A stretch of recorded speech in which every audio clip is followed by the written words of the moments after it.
I'm Lily Payne. I am a muralist that works out of Minneapolis, St. Paul, and I've been doing it for about 13 years now, working professionally initially for theaters, painting all the scenery, and then that has exploded into painting murals for commercial businesses and people's homes and all sorts of industries. It actually spans quite a wide variety.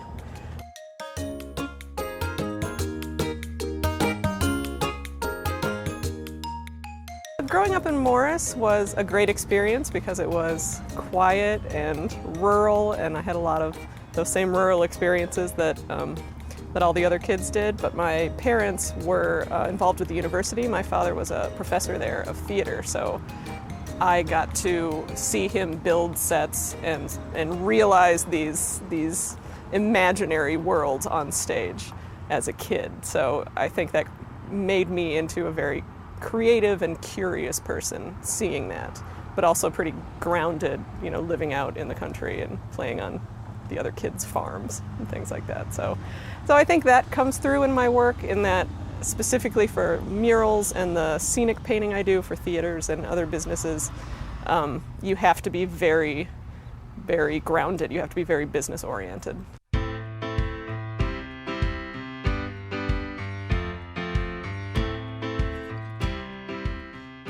Well, the Montevideo Arts Project put out a request for proposals some months ago, asking for artists to give ideas to deck out this rail car with murals that would talk to the history of Montevideo and its connection with agriculture and the railway. And that's it. That's, you get one sentence, that's what we want to express on a rail car, and then it's up to us to sort of breathe a little life into that and come up with a visual representation of what that would be.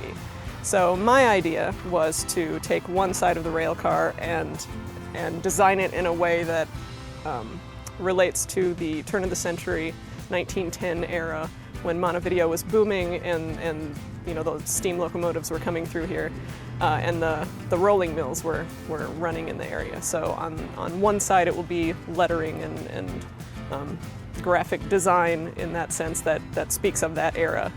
And then on the opposite side it moves forward some 50 or 60 years to mid-century, where we have the big diesel locomotive coming through a field juxtaposed with a combine with a tractor on it, and the engineer on the train and the farmer on the tractor will be waving to each other, to sort of connect the two. And it's in a style that is reminiscent of those great train posters, those great American train posters where there's this large machine, barreling towards you in the image, and I've done something similar on that side.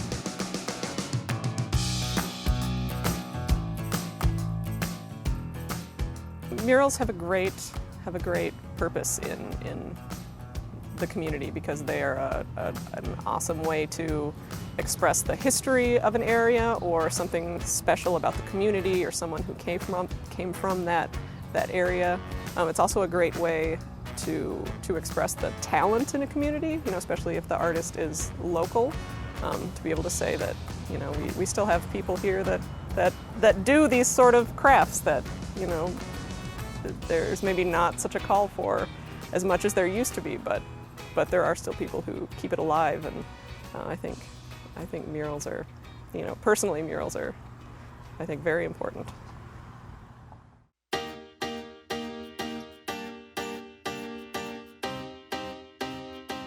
Painting on a big metal train car is not painting on a canvas. It is quite different, but I love that challenge of it, and that's part of why I love my job so much, is the variety of things that I get to paint on.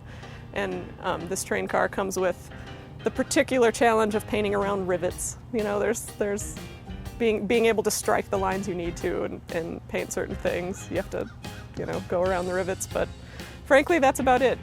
Exterior murals have their own challenges of the outside and weather and bugs and, but it's not outside of what I'm used to doing. It's been quite fun.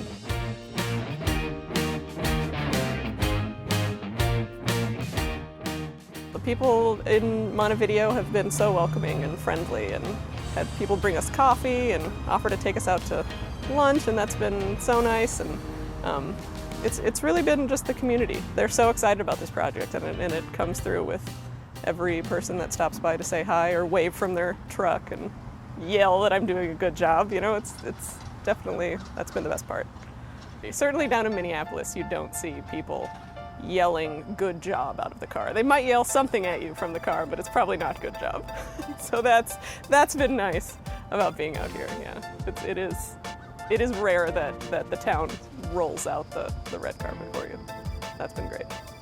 I also had an old gentleman take like three circles around it in his like Durango, and every time he stopped back here, he had something to say. And then he asked me if I cleaned windows, in which case, if I did, he'd be happy to take me home with him. And then as, like, the third time around, see, it's been an exciting day. The third time around, he stops, says something, and then as he's leaving, and he's like, and you're not bad looking either. What is this? What is it today?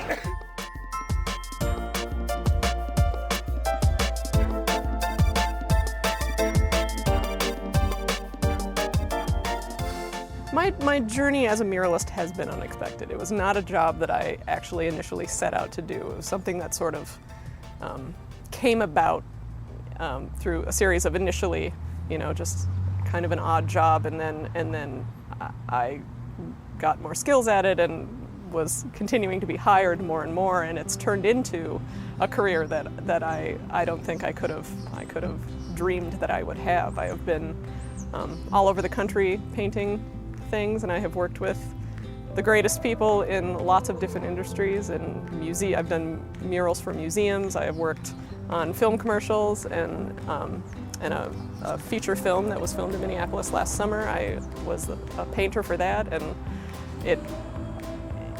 it's been, every job comes with a new surprising detail of some sort, or a new experience, or people in a new town or a new industry, and it is nothing that I thought it would be, and everything that I could have hoped it would be. It's just been a lot of fun. I wouldn't change it for anything.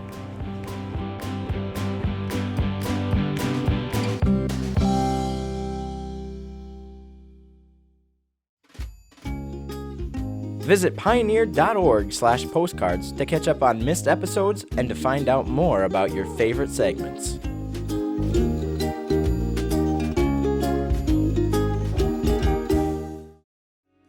This program on Pioneer Public Television is funded by the Minnesota Arts and Cultural Heritage Fund with money from the vote of the people of Minnesota on November 4th, 2008. Additional support provided by Mark and Margaret Yakel-Julien in honor of Shalom Hill Farm, a nonprofit rural education retreat center in a beautiful prairie setting near Windham in southwestern Minnesota. ShalomHillFarm.org. The Arrowwood Resort and Conference Center, your ideal choice for Minnesota resorts, offering luxury townhomes, 18 holes of golf, Darling Reflections Spa, Big Splash Water Park, and much more. Alexandria, Minnesota. Explore hundreds of lakes, trails, and attractions for a great vacation or a place to hold an event. ExploreAlex.com. Tri-State Brain and Spine Institute, with locations in Alexandria, Edina, Crookston, and Maple Grove. Doctors dedicated to evaluating and treating all types of brain and spine problems, no matter how complex.